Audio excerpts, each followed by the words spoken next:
Hi, welcome back. We're talking about getting your needs met, and this is a video about the skills section of the Get What You Need workbook.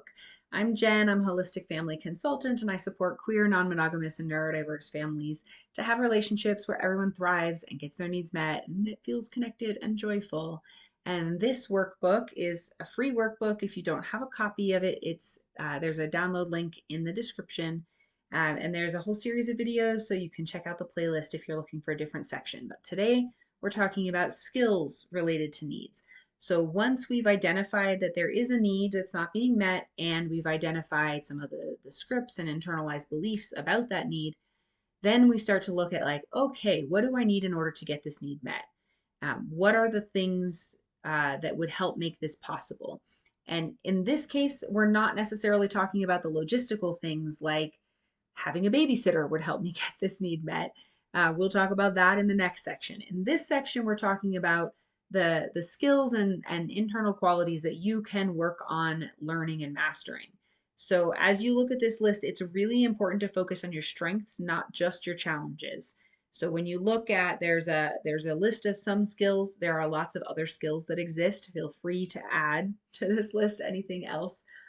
These are some skills that are particularly helpful for getting needs met and for interacting with other people around making those requests or setting boundaries where they're needed, and in successfully directing your time and energy towards your priorities, like your own needs. So these skills, it's very possible you'll look at this list and not know what some of these words mean. And if that's the case, you can shoot me an email. I'll be happy to explain any of them that don't make sense to you.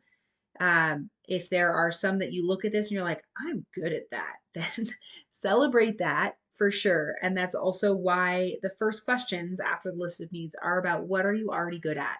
What are your strengths?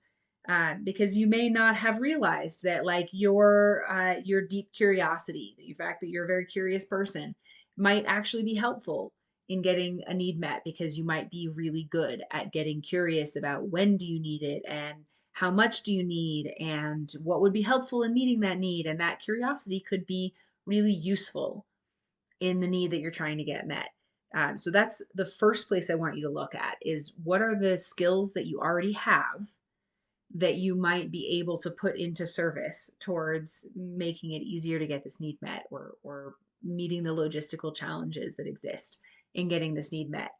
And then the next piece is to look at the skills that you're not necessarily as good at.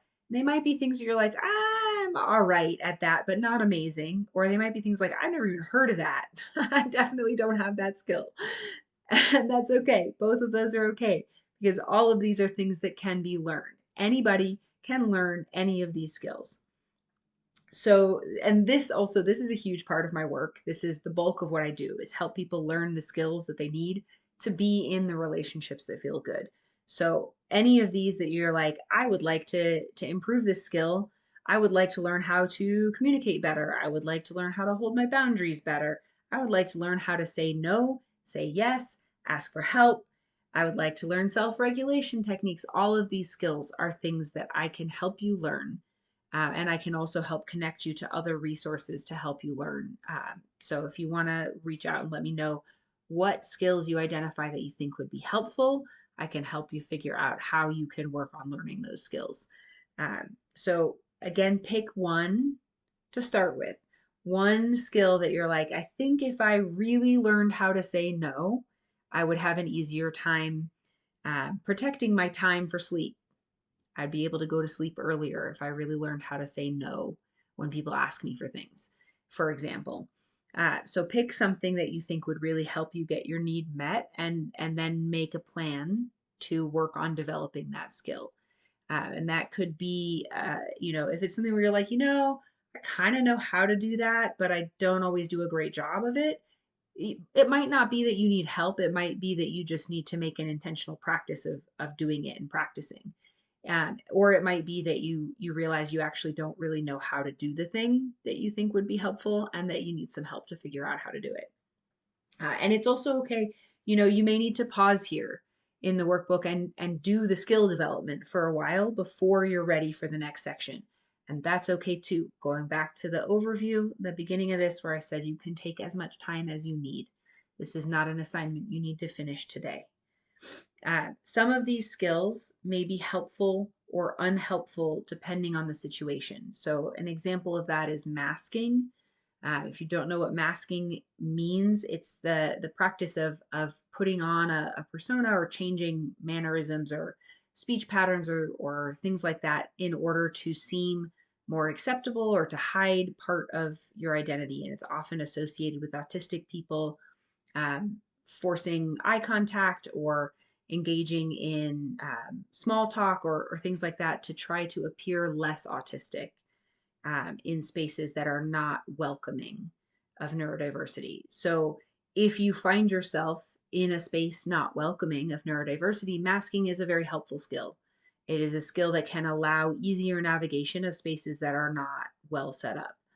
It becomes unhelpful in situations where the masking is interfering with getting needs met, or when there are not enough opportunities to unmask and be fully yourself, because it's a skill that takes a toll. It causes harm and to the person who's masking. So that's an example. That the same can be true of a lot of these skills. Vulnerability is a great skill in allowing connection and closeness and being vulnerable about our needs when we ask for help is a really good way to get them met in relationships where that is welcome and appropriate. Being vulnerable with someone who doesn't have room for that can be harmful. We can get hurt that way. It can be shut down, or being vulnerable in spaces where it's inappropriate, like at work, can also cause problems. So, most of these skills, if not all of them, have the ability to be either helpful or unhelpful depending on the circumstances. And so, thinking about not that any of these skills are right or wrong universally, but all of them are skills that could potentially be helpful depending on the need you're trying to get met and depending on what you already have as strengths and what your current challenges are. And then the last piece I want to say about skills is really having grace and compassion for yourself and what you don't already know. A lot of us as adults really struggle when we don't already know something. We have a hard time being beginners at something. I could have a whole other conversation about the reasons I think that is. But that is the reality, is that it's hard for us to admit, I don't know that, I'm bad at that, I need to work on that.